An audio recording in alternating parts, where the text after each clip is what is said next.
नमस्कार, आप देख रहे हैं शहर का number 1 channel city news Muzaffarpur. इसी के साथ मैं विनीता मिश्रा आप सभी दर्शकों का स्वागत करती हूं।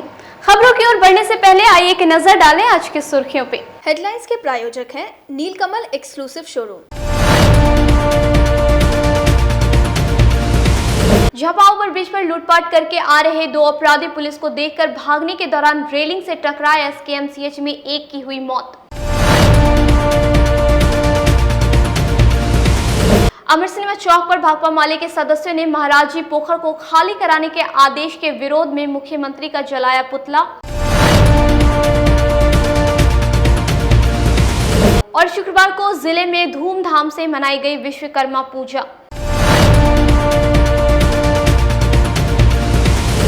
तो ये थी आज की सुर्खियां, अब खबरें विस्तार से। अय्यापुर थाना क्षेत्र के झापा ओवरब्रिज पर लूटपाट कर रहे अपराधी पुलिस को देखकर भागते हुए रेलिंग से जा टकराए। इलाज के दौरान एक की मौत हो गई।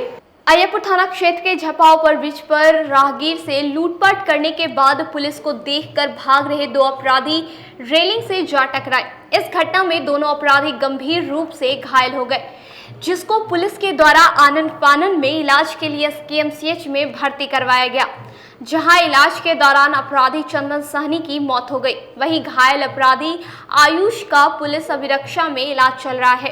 पुलिस को इनके पास से एक पिस्टल और 2 मैगजीन व एक पल्सर 220 बाइक बरामद की है। घटना के संबंध में सर्किल इंस्पेक्टर अरशद नौमानी ने बताया कि दोनों अपराधी पल्सर 220 से किसी राहगीर से लूटपाट कर रहे थे। इसी क्रम में पुलिस गश्ती की नजर उन पर पड़ी। पीछा करने के दौरान अपराधी भागने लगे। भागने के दौरान रेलिंग से जा टकराया, जिनका पुलिस अभिरक्षा में इलाज चल रहा है। और इसी में 2 अपराधी पकड़े गए हैं। पुलिस को देख के भागे, अब भाग के गिर गए नीचे पुल के, उसको पकड़ लिया गया। पीओ कहाँ पर है? पीओ वगैरह भी सब जांच वाँच चल रही है। 2-3 पीओ अब बरामद जो हुआ है उसकी अभी जांच पड़ताल चल रही है। पिस्टल बरामद हुआ है, उसको देखा जाए। ये तो लूट की योजना बना रहे थे क्या? ये लूट का कांड ये कर रहे थे। पुलिस को देख के गिरे हैं। पुलिस को देख के हड़बड़ाने में फिर नीचे गिरे। अय्यापुर पुलिस के लिए एक बड़ी कामयाबी मानेंगे? हाँ बिल्कुल, क्यों नहीं। अय्यापुर पुलिस तत्पर है। थानेदार फिर पीछे से आ गए, उसके बाद फिर ये भाग नहीं सकते थे, तो इसी हड़बड़ाहट में वो गिर गए नीचे। अब मोबाइल छीन रहा था कि क्या लूटपाट करा? हाँ, पिस्तौल भी था उसके पास। अच्छा, पुलिस वाला ले गया। क्या फीट होगा ये? 40 फीट से ऊपर होगा सर उस जगह। तो क्या कोई धक्का उक्का दिया है, अपने कूदा है, क्या हुआ है? अब ऊपर वाला ऊपर से गिरा है सर, पूरा कन्फर्म ना मालूम नहीं था। कितना था वो सब? क्या वो था? 2 था सर। क्या स्थिति था वो दोनों का? एकदम डैमेज था, ऊपर से सीधे गिरा है। पहचान वगैरह आप लोग पहचानते हैं? नहीं, इस बगल का अलग का नहीं। क्या नाम दूर का दिनेश राय बस। पुलिस ले गया? हाँ, पुलिस आके ले गया। क्या लग रहा है? महाराज जी पोखर खाली कराए जाने के आदेश के खिलाफ भाकपा माले के सदस्यों ने अमर सिनेमा चौक पर मुख्यमंत्री नीतीश कुमार का पुतला जलाकर विरोध प्रदर्शन किया। आक्रोशित महाराज जी पोखर के लोगों ने भाकपा माले नगर इकाई के बैनर तले शनिवार को अमर सिनेमा चौक पर मुख्यमंत्री नीतीश कुमार का पुतला दहन कर आक्रोश जताया।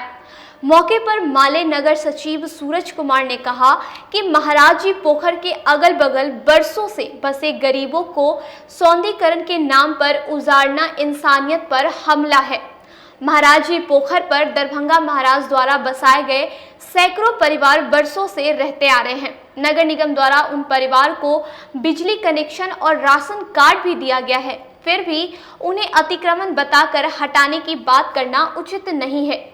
जिस कंपनी को महाराज जी पोखर के सौंदर्यीकरण का टेंडर दिया गया है, वो कंपनी अपना काम शुरू किए बगैर यह दावा करती है कि लोग पोखर को अतिक्रमण किए हुए हैं, जबकि यह बात सफेद झूठ है। पोखर पर कोई अतिक्रमण नहीं है। अगर सरकार और नगर निगम गरीबों को उजाड़ना बंद नहीं करती है तो आगामी 20 सितंबर को पूरे शहर में नुक्कड़ सभा आयोजित की जाएगी और 22 सितंबर को जिलाधिकारी के समक्ष अनशन शुरू किया जाएगा।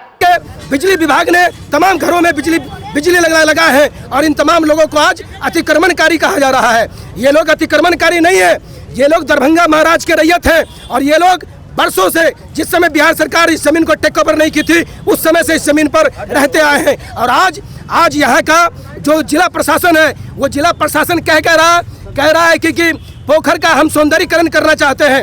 मैं आप तमाम लोगों को बतला दूं कि पोखर शिलान्यास हुए 1 साल हो गया, क्या नौशाद भाई, 1 साल हो गया, और 1 साल पोखर का शिलान्यास किया हुआ हो गया। लेकिन इस 1 साल के अंदर में जिस कंपनी बुडको को दिया गया है ये टेंडर, बुडको कंपनी ने एक मजदूर भी लाकर एक कुदाली उसमें मिट्टी नहीं हटाने का काम नहीं किया। और यहाँ पर नगर आयुक्त बोलते हैं कि पोखर को साफ करने में वहाँ जो घर बना हुआ है वो अवरोध है। आप आइए जमीन पे उतरिए, आप देखिए कि कहाँ पर जो है गरीबों का घर पोखर को साफ करने में बाधक बना हुआ। 7 महीने से अपहृत 5 वर्षीय खुशी की बरामदगी नहीं होने से आक्रोशित परिजनों ने समाहरणालय परिसर में आत्मदाह करने का प्रयास किया। ब्रह्मपुरा थाना क्षेत्र से पिछले 7 महीनों से अपहरण 5 वर्षीय खुशी की बरामदगी नहीं होने पर शुक्रवार को खुशी के पिता राजन शाह पूरे परिवार के साथ आत्मदाह करने के लिए कलेक्टर परिसर पहुंचे। मौके पर मौजूद समाहरणालय परिसर में पुलिस कर्मियों की तत्परता से आत्मदाह में सफल नहीं हो पाए। दरअसल पूरा मामला यह है कि लक्ष्मी चौक के पमरिया टोला निवासी राजन शाह की 5 वर्षीय बेटी खुशी का अपहरण सरस्वती पूजा के दिन कर लिया गया था। सीसीटीवी फुटेज के आधार पर ब्रह्मपुरा थाने की पुलिस ने अमन कुमार नामक एक युवक को गिरफ्तार किया और उससे आज पूछताछ कर बच्ची की बरामदगी के लिए कोई पहल नहीं की, जिसको लेकर परिजनों के द्वारा कई बार थाना और एसएसपी कार्यालय तक न्याय की गुहार लगाई गई। जब खुशी के अपहरण को 7 महीने पूरे हो गए थे तब पूरा परिवार आमरण अनशन पर अगस्त महीने में बैठ गया। नगर विधायक की पहल करते हुए जिलाधिकारी और एसएसपी के आश्वासन पर कि 1 महीने में बच्ची को बरामद कर लिया जाएगा, परिजनों को अपना आमरण अनशन तोड़ दिया था। 1 महीने की समय सीमा समाप्त होने के बाद गुरुवार से ही पूरा परिवार धरने पर बैठा हुआ था। राजन शाह और उनकी पत्नी 3 बेटों के साथ शुक्रवार को केरोसिन का गैलन हाथ में लेकर कलेक्टर ऑफिस पहुंची थी और केरोसिन अपने ऊपर डाल लिया। पुलिस कर्मियों की तत्परता से उन्हें रोका गया और नगर थाने की पुलिस उसे गिरफ्तार कर अपने साथ ले गई। राजन शाह का कहना है कि पुलिस घटना के 7 महीने बाद भी मामले में हाथ पर हाथ धरकर रखी हुई है। बच्ची की बरामदगी के मामले में मुजफ्फरपुर पुलिस का रिकॉर्ड हमेशा से खराब रहा है। फिलहाल नगर थाना की पीआर ब्रांड पूरे परिवार को छोड़ दी है। जिलाधिकारी महोदय एसएसपी खुद अपने होंगे, सब कार्यों के लिए हम लोग को 7 महीना से भटका रहे हैं, इधर से उधर, उधर से उधर, उधर से उधर, हम लोग खाली सिर्फ भटका रहे हैं। प्रशासन को सब मालूम है कि बच्ची कहाँ है नहीं है, लेकिन किसी तरीके का बात नहीं है, हम लोग को खाली भटका रहे हैं। पुलिस से बड़ा कोई नहीं, पुलिस चाहे तो पताल में से निकाल देगी, लेकिन यहाँ प्रशासन बहुत निकम्मी है, हमारे साथ बहुत खिलवाड़ हो रही है। अब हम लोग समझिए केस को हार चुके हैं।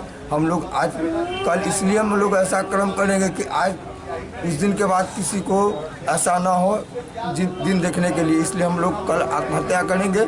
इसका जिम्मेदार जिलाधिकारी महोदय एसएसपी खुद अपने होंगे। कांटे थाना क्षेत्र के शुभांकरपुर गांव में दहेज प्रताड़ना को लेकर दिव्यांग महिला और उसके परिजनों को घर से खींचकर जमकर पिटाई की। दिव्यांग महिला अपनी मां के साथ महिला थाना पहुंचकर इंसाफ की गुहार लगाई है। जिले में दहेज प्रताड़ना की शिकार दिव्यांग महिला के साथ फिर मारपीट की गई। आरोपी ने उसे घर से खींचकर जमकर पिटाई की। बीच बचाव करने पर उसकी मां धनवती देवी और भाई पिंटू को भी नहीं बख्शा।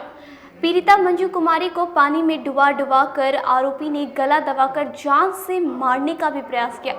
आसपास के लोगों के जुटने पर किसी तरह उन लोगों की जान बची। इसके बाद सब लोग महिला थाना पर जाकर सुरक्षा की गुहार लगाई है।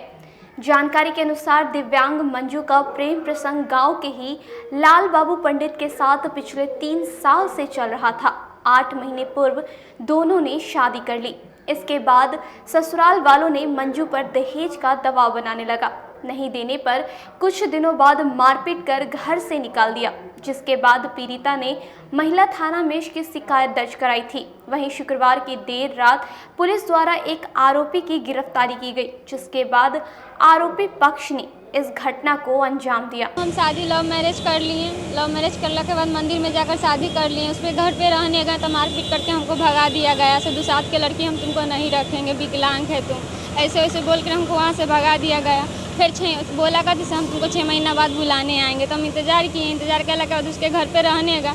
उसके पूरा फैमिली हमको उस वक्त भी मार पीट कर भगा दिया गया। पंच मुखिया वार्ड के पास गए कहने के लिए हमको न्याय चाहिए। तो बोला कि यहाँ से जाओ महिला थाना से केस करो, उसके बाद हम लोग हैं। उसके बाद हम ये महिला थाना से केस कर दिए। 2 महीना हो गया महिला थाना से केस किया हुआ। उसके बाद गांव में पंचायती हुआ है तो लड़का बोला ऐसे नहीं हम नहीं रखेंगे। उस होला के बाद मतलब हम DSP ऑफिस गए। वहाँ पे गेला के बाद DSP सर बोले कि ऐसे गिरफ्तारी का ऑर्डर मिला हुआ है, आप लोग गिरफ्तारी काहे नहीं कर रहे हैं। तो वो बोले से ठीक है। वहाँ से ऑर्डर मिल गया। 1 हफ्ता के मैम हमको टाइम दी। 1 हफ्ता के अंदर में कल रात में छापामारी हुआ तो और सब आदमी भाग गया था। सीमा देवी मेरी छोटी सास है, वो गिरफ्तार हो गई। इसके कारण सुबह 5 बजे भोर में पूरा उसकी फैमिली जात जितना गोतिया दिया दे सब मिल कर आया। घर में से खींच कर सबको इतना मारा, कपड़ा उपड़ा सब फाड़ दिया, मेरा घर उड़ सब तोड़ दिया। अब जान से मारने की इरादा से पानी में डुबो को बहुत मारा, बहुत ज़्यादा मारा है। लेकिन वहाँ पर के आदमी सब देख रहा था, बोल कुछ भी नहीं रहा था। 5 साल से। क्या करता है लड़का? कभी मतलब होटल में काम करता है, तो कभी बुक बनाता है, तो कभी ट्रक पे बेलचा में काम करता है। शादी कब हुआ आपका? 16 फरवरी को। 16 फरवरी क्या कौन सा साल है? यही 2021। आगे क्या चाह रहे हैं आप? हम यही चाह रहे हैं हमको इंसाफ मिले। भगवान जिन्हें देता है छप्पर फाड़ कर देता है। एक ऐसी ही घटना जिले के कटरा प्रखंड के सिंगवारी गांव की है, जहां अचानक एक बुजुर्ग के खाते में 52 करोड़ से अधिक के रुपए खाते में आ गए। जिले के कटरा थाना क्षेत्र के सिंगवारी गांव के एक बुजुर्ग के खाते में अचानक से 52 करोड़ रुपए जमा हो गए। आज वे गांव में CSP संचालक के पास वृद्धा पेंशन के रुपए का पता करने गए थे। आधार कार्ड और अंगूठे के निशान जैसे ही मशीन पर लगाया, CSP संचालक दंग रह गया देखकर कि बुजुर्ग राम बहादुर शाह के खाते में 52 करोड़ रुपए से भी अधिक है। उसने जब उसे बताया तो वे भी आश्चर्यचकित रह गए। गांव में ये बात आग की तरह फैल गई। हर कोई अचरज में पड़ गया। बुजुर्ग के बेटे सुजीत ने बताया कि इतना पैसा कहां से आया किसी को नहीं पता। पिता के खाते में 1000-2000 रुपए से कभी ज्यादा नहीं होते। सूचना मिला है कि मेरे पापा जी के अकाउंट पे कुछ बैलेंस जो 52 करोड़ रुपया बताया गया है, जो मेरे अकाउंट पे आ गया है। अब उसका प्रोसेस क्या है वो मुझे पता नहीं है। आगे क्या करेंगे नहीं करेंगे वो आप समझिए। क्या करते हैं आपके पापा? जी किसानी है। तो क्या पैसा आया है, क्या खुशी लग रहा है आपके अंदर? इसमें खुशी क्या बात है, जो पैसा आया है अब उसको देखा जाएगा किस रूप में है नहीं है, उसको हम समझेंगे पूर्ण रूप से। उसके बाद इस पर विचार करेंगे, उसके बाद जो होगा आगे का कार्रवाई किया जाएगा। परिवार की स्थिति क्या है? आपके परिवार की स्थिति क्या है? परिवार की स्थिति यही है कि हम लोग खेती बाड़ी करते हैं, वही से रोजगार है, वही चल रहा है हम लोग। जैसे क्या मांग करते हैं आप लोग? इस पर यही मांग है कि देखेंगे और जो मेरा उचित जो बनता है, जो दायित्व बनता है हम लोग को, वो मिले हमको। क्या नाम हुआ? मेरा नाम सुजीत कुमार गुप्ता हुआ। कितना खास पैसा आया है राशि? राशि अकाउंट में 52 करोड़ कुछ रुपया है। बुजुर्ग और उनके बेटे ने कहा कि हम लोग गरीब परिवार से हैं, कभी इतना रुपया सपने में भी नहीं सोचा। कहते हैं पूरा जीवन तो मुश्किलों में बिता दिया। सरकार से गुजारिश है कि इसमें से कुछ रुपए दे दिए जाए ताकि आगे का बुढ़ापा आसानी से कट सके। रुपया हमरा खाता पर खुशी हाँ की चाहे छी सरकार से? सरकार से तो चाहे कुछ लाभ हो के चाहे। कौन बैंक में खाता रहला खा? ग्रामीण बैंक। कितने पैसा आला खा? 52 करोड़। की नाम है? राम बहादुर शाह। क्या चीज़ के लिए चेक करवाने गए थे? वो पैसे के कहे ऐसी जैसे चेक करिए, वृद्धा पेंशन आ रहा है ना, ये तो वृद्धा पेंशन चेक करवाने गए थे, कितना आ गया एक के बाद? 52 करोड़। काफ़ी खुश हो गए होंगे ना? खुश तो है। मुजफ्फरपुर न्यायालय में सीएम योगी आदित्यनाथ पर परिवार दायर कराने वाली तमन्ना हाशमी को फोन पर जान से मारने की धमकी दी गई, जिसकी प्राथमिकी अय्यापुर थाना में दर्ज कराई। उत्तर प्रदेश के सीएम योगी आदित्यनाथ पर कोर्ट में परिवार दर्ज कराने वाले सामाजिक कार्यकर्ता तमन्ना हाशमी को हत्या की धमकी फोन के द्वारा लगातार मिल रही है। वे अय्यापुर थाना क्षेत्र के बिखनपुर की रहने वाली है। गुरुवार की देर रात उनके व्हाट्सएप नंबर पर एक अज्ञात नंबर से मैसेज भेजा गया, जिसमें जाति सूचक गाली लिखा था। दर्जनों मैसेज उनके व्हाट्सएप पर भेजे गए। जब तक वे कुछ समझते और जवाब देते, उसी नंबर से उसे वीडियो कॉल किया गया।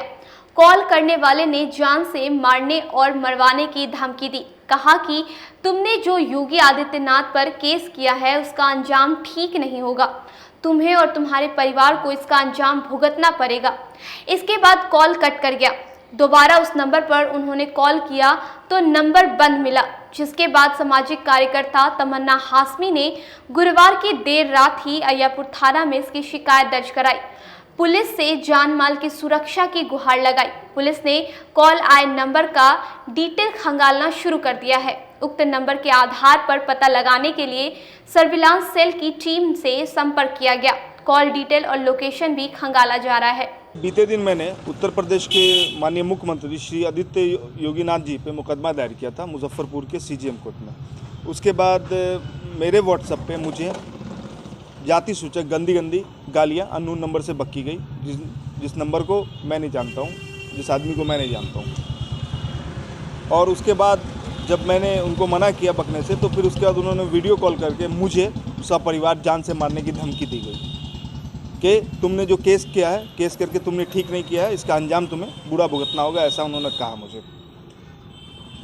इस हादसे के बाद मैंने अय्यापुर थाना में आवेदन दिया और आवेदन देके अपने और अपने परिवार की सुरक्षा की, जान माल की मांग की है अय्यापुर थाना अध्यक्ष से। घटना कब की है? ये घटना परसों शाम की। शिकायत आपने अय्यापुर जी बिल्कुल की है, और अभी तक मुझे लगातार मेरे व्हाट्सएप पे गंदे जाति सूचक मैसेज अभी तक आ रहे हैं।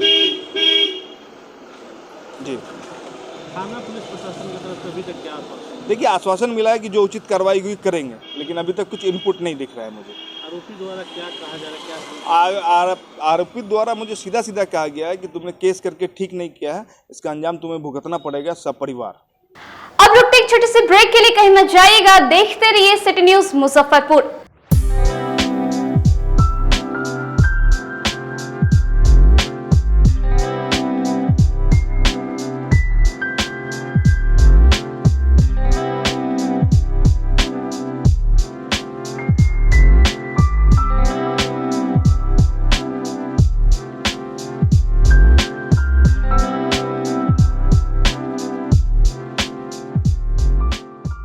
फैशन की दुनिया में कदम से कदम मिलाकर चलना चाहते हैं, वो भी कम बजट में, तो एक बार जरूर जाएं मोतीझील पूजा बाजार स्थित विकास कलेक्शन शोरूम में। यहाँ रेमन, पार्क, यूएस पोलो, मुफ्ती शर्ट, ब्लैकबेरी के एक्सक्लूसिव रेंज उपलब्ध हैं। इसके अलावा सियाराम के कोट पैंट, ब्लेजर और शेरवानी भी उपलब्ध है। सभी ब्रांड में एक पीस के खरीद पर 20% तथा 2 पीस के खरीद पर 30% की विशेष छूट दी गई है। तो हमारे यहाँ एक बार अवश्य पधारे। हमारा पता है विकास कलेक्शन, बीबी कॉलेज स्कूल के अपोजिट पूजा बाजार, मोतीझील। हमारा संपर्क नंबर है 9835104722।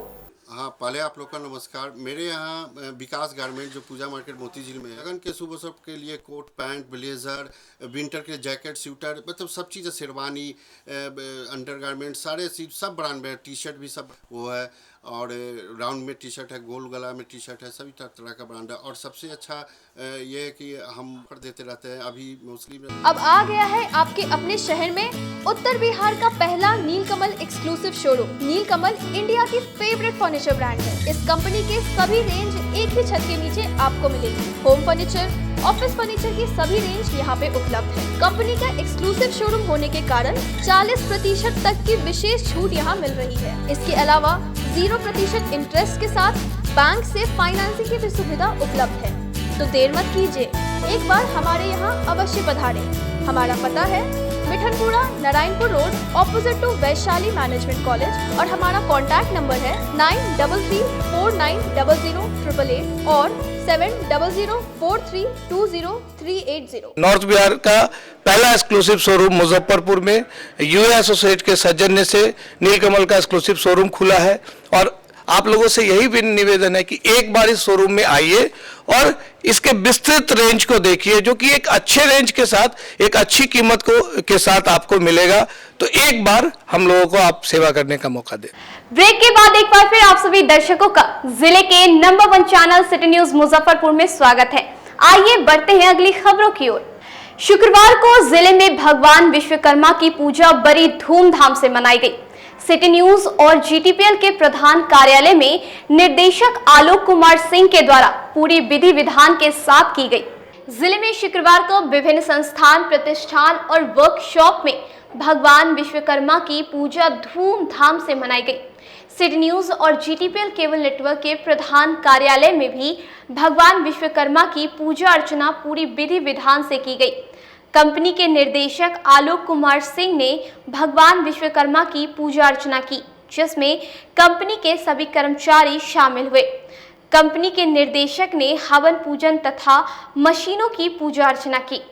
शुक्रवार को भारतीय जनता पार्टी पिछड़ा मोर्चा के सदस्यों ने प्रधानमंत्री नरेंद्र मोदी के जन्मदिन पर सेवा समर्पण कार्यक्रम का आयोजन किया गया। प्रधानमंत्री नरेंद्र मोदी के जन्मदिन के अवसर पर भारतीय जनता पार्टी पिछड़ा मोर्चा के द्वारा सेवा समर्पण कार्यक्रम के तहत प्रधानमंत्री नरेंद्र मोदी की लंबी आयु की कामना के लिए अखाड़ा घाट चौक स्थित श्री श्री 108 बाबा अजगैबीनाथ शिव एवं महावीर मंदिर में परिसर में भव्य पूजा अर्चना की। साथ ही पंडित के पुरोहित को भी सम्मानित किया। मौके पर मोर्चा के जिला अध्यक्ष भगवान लाल महतो ने कहा, प्रधानमंत्री नरेंद्र मोदी देश हित में कई योजना चला रहे हैं, देश को विकास की राह पर ले जाने का काम किया है। ऐसे में भाजपा के अति पिछड़ा मोर्चा प्रधानमंत्री नरेंद्र मोदी के जन्म दिवस के अवसर पर पूजा अर्चना कर उनकी लंबी आयु की कामना की है। आज ही के दिन इस देश के नव निर्माण करने वाले